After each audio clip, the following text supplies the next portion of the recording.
Hi guys, and welcome to another Art Painter Nerd tutorial. First of all, I want to say a huge thank you to my YouTube channel sponsors, Goblin Gaming, who sent me out the Baneblade. I'd really appreciate it if you check the description box down below and you find a direct link to their web store, and every time you purchase something using that link, it greatly helps my YouTube channel. Also, this completed Baneblade is being sold as we speak on eBay. I'll put a link in the description box below and also in the comments field, so you can actually go and see how the progress of the sale goes, or maybe even paste a cheeky little bit of your own. In this tutorial you'll find some handy techniques to get some really easy camo effects and some really nice texture and weathered effects on this vehicle. As always, this is going to be a really long tutorial guys, so go grab yourselves a nice hot drink, or maybe my favourite, an ice cold beer, and we'll get started with the tutorial. I start off by applying Alclad 2's Lacquer Primer White. It's very important to note that you have to be well ventilated if you're using lacquer primers. This lacquer primer is what's known as a hot liquid, and it can damage lesser quality airbrushes with rubber seals. Make sure your airbrush has PTFE solvent proof seals and you're well ventilated and wearing a respirator if you're going to use this lacquer primer.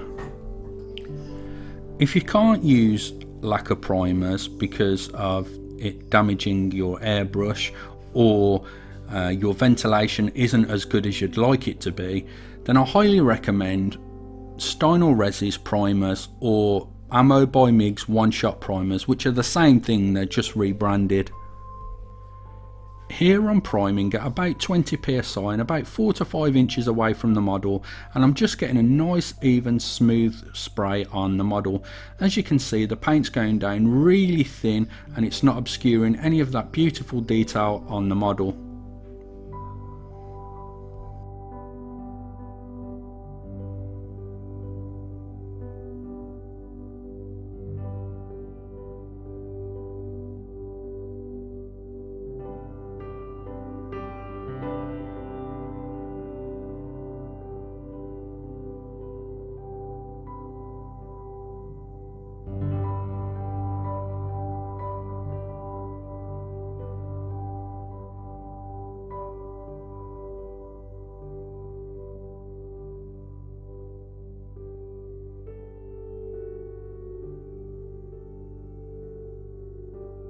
Now we're going to apply Games Workshop's base paint Sandry Dust. It's important to note that this is a regular base paint from Games Workshop and you need to heavily thin it down with water.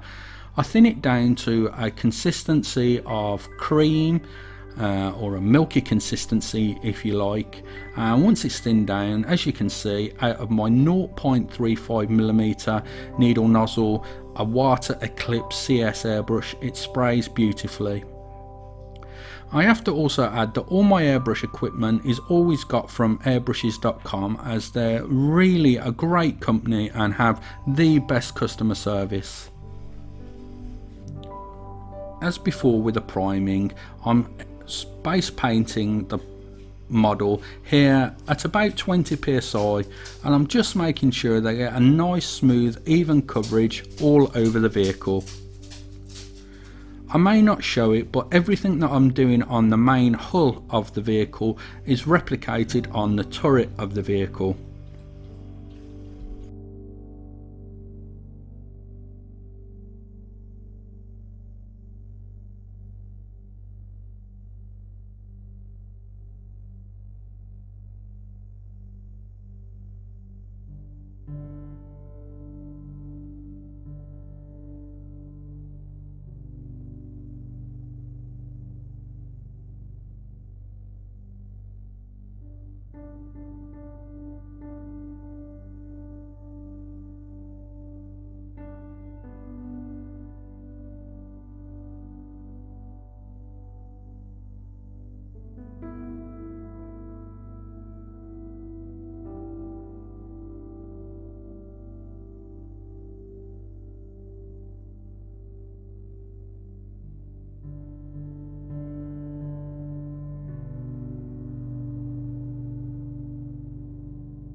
Now we're going to start highlighting the vehicle using Vallejo Game Air Bone White.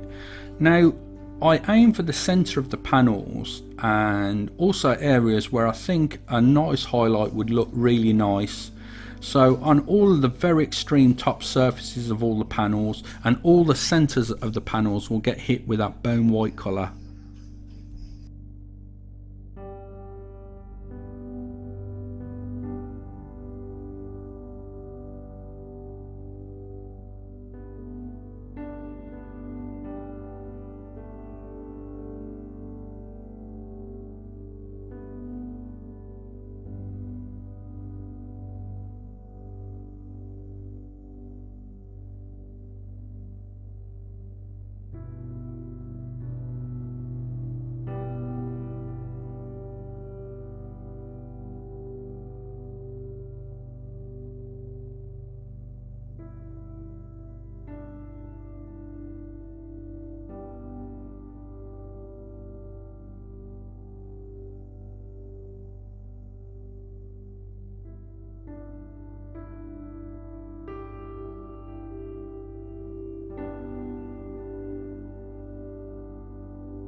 Now we're going to use some masking putty by Camo of MIG. There is other companies that you can use. I think PK make their own masking putty, and it doesn't really matter which brand you use. But I would highly recommend that you get specific putty for the hobby, as the properties work better than normal silly putty that you can get for children, but you can still use that silly putty in a pinch. But anyway, the properties of this putty are absolutely fantastic. You can pull them, and as the putty gets warm in your hands, it expands as you stretch it, and you can make all sorts of cool camouflage patterns. Here I'm spraying the Castellan green all around, and I'm spraying from about 4 to 5 inches away, and I'm not getting too close as I don't want the paint to be too wet and bleed underneath the surface of that masking putty. Not that it would be very easy to do, but just in case.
Now we're going to start highlighting the Castellan green with Games Workshop's Death Guard green, and again, just as we did with the beige colour earlier, we're going to highlight all the central panels and any areas where we think a nice highlight would look cool.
And here's the moment of the reveal. The putty comes up really easy, as you can see, straight off the model, and as you can see, it looks absolutely fantastic, that camo stripe, and it was so simple to do using the masking putty.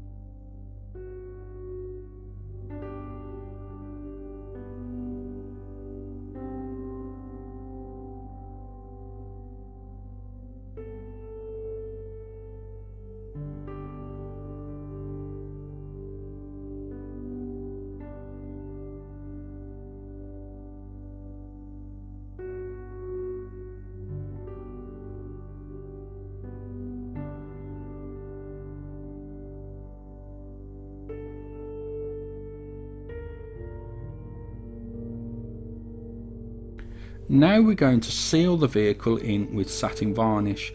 Now I use satin varnish as opposed to gloss varnish in the first instance.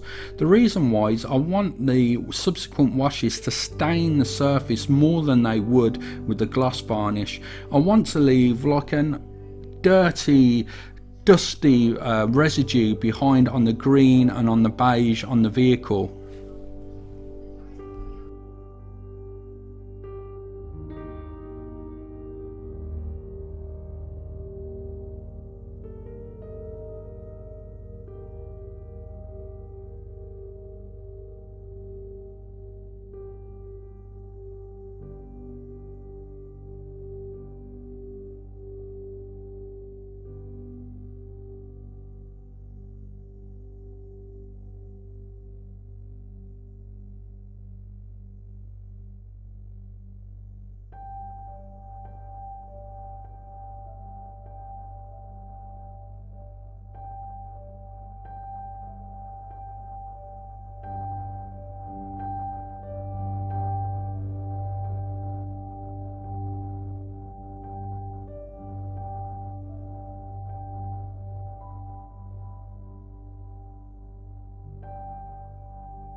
We're going to be using Winter Streaking Grime and Streaking Grime from AK Interactive.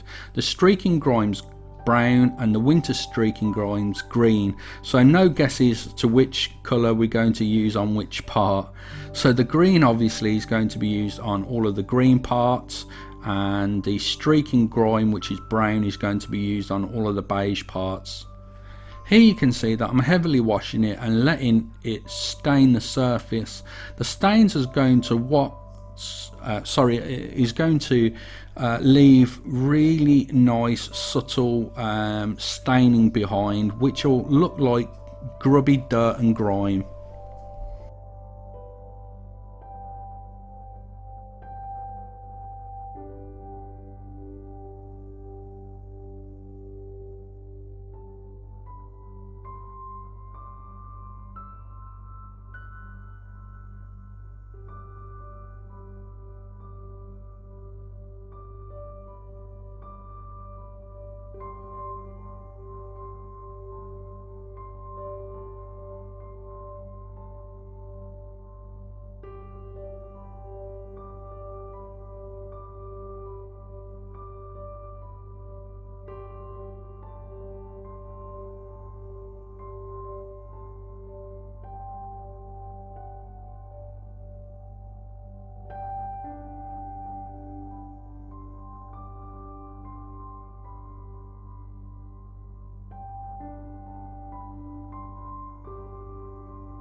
And here you can see what the vehicle looks like after all of the washes have been applied to the brown or the beige areas and also to the green areas of the vehicle.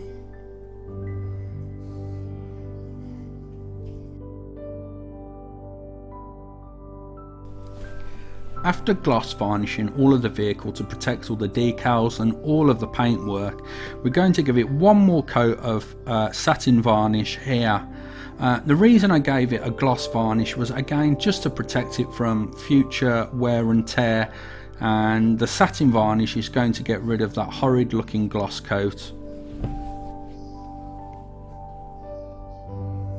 You could use matte varnish here, but I think on big large vehicles satin looks more realistic, but it is preference, so if you prefer a really matte looking vehicle then spray it matte instead of the satin varnish in this stage.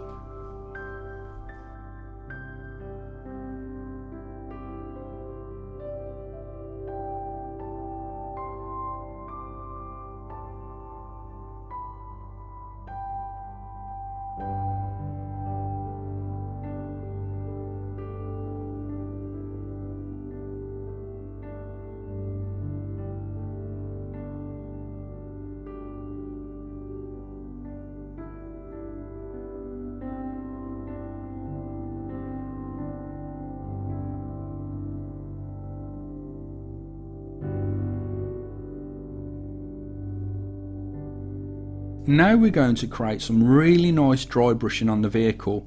We're going to start off by using Vallejo Model Air White. I believe this is an off-white 71270. Check it out on your local retailer, hopefully Goblin Gaming, guys, and yeah, I believe it's off-white. But anyway, as you can see, I'm slowly dry brushing all of the rivets and all the edges of the panels to make them pop. I also do a technique which is similar to dry brushing, but I leave the brush fairly wet with paint and I only ever so tinily brush backwards and forwards with the lightest possible touch. What this does is it leaves to scratches and scrapes on the surface with the bristles of the brush, which look really authentic, like dinks and scratches on the surface. So if you're new to these sorts of techniques, then experiment on some paper or on an old model before, you know, working on a really expensive Baneblade. But you want to dry brush more vigorously, still not too heavy a touch. But if you're over brushing with a fairly wet brush, then make sure that you're very lightly indeed brushing over the vehicle to get those scrapes and dinks.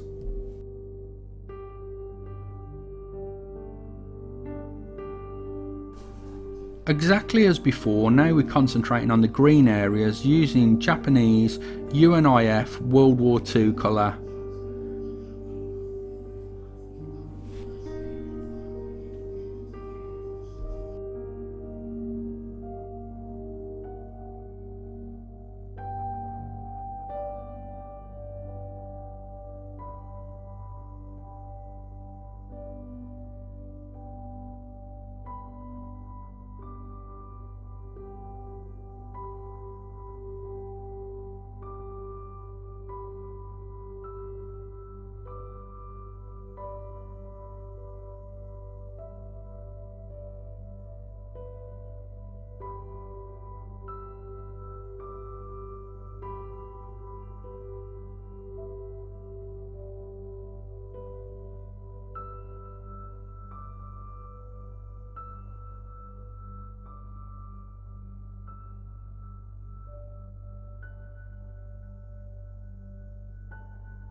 Now we're going to airbrush all of the tank tracks, and we're also going to airbrush on the very bottom quarter of the tank some really nice feathered in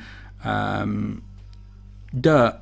So as you can see here, I'm airbrushing at about 17 to 15 psi, and I'm only ever so slightly pulling back on the airbrush trigger so I can actually control the amount of buildup of dirt that I want on the vehicle. As you'll see in a moment, I spray all of the tracks with the same colour, and then we're going to dry brush it with some metallics later, which was going to really make those tank tracks pop.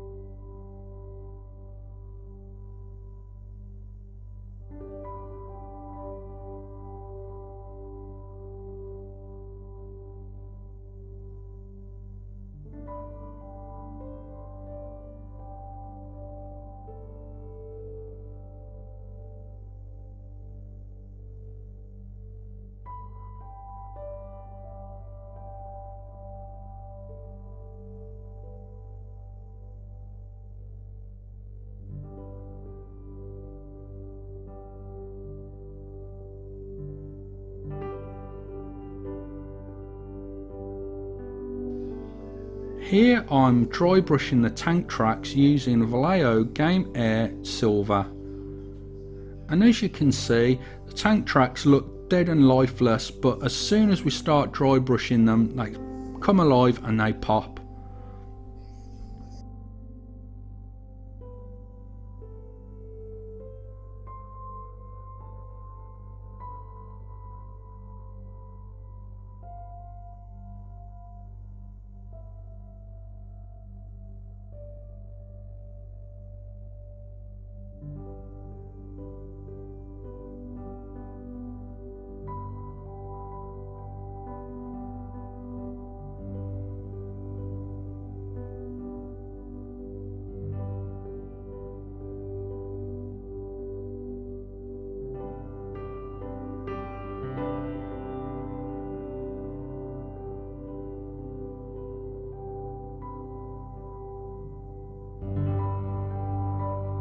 Now we're going to create some subtle chipping on the tank using Games Workshop's Rhinox Hide. Rhinox Hide is a really great paint for chipping, and as you can see here, I'm using a sponge to catch mainly the extreme edges of the surfaces of panels where chips would naturally form. I sometimes deviate and add a little chip in the center of a panel, but very rarely. So I try to create a narrative of where I think chips would look believable and realistic on the vehicle.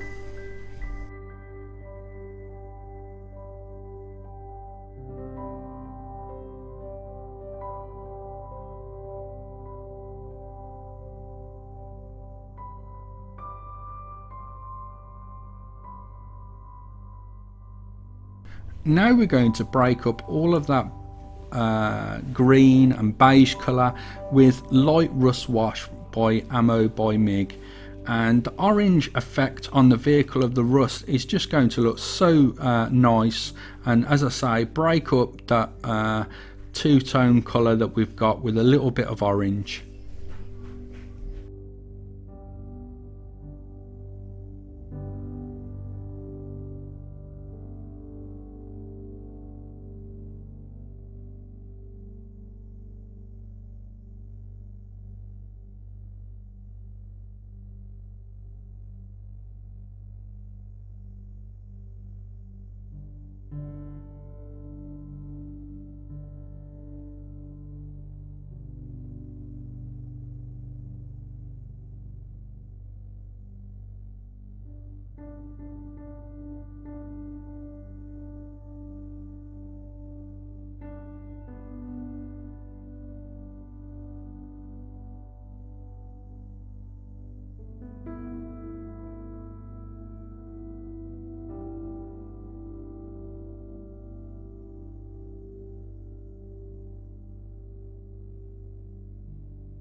And here we have our finished Baneblade, aptly named Lucille.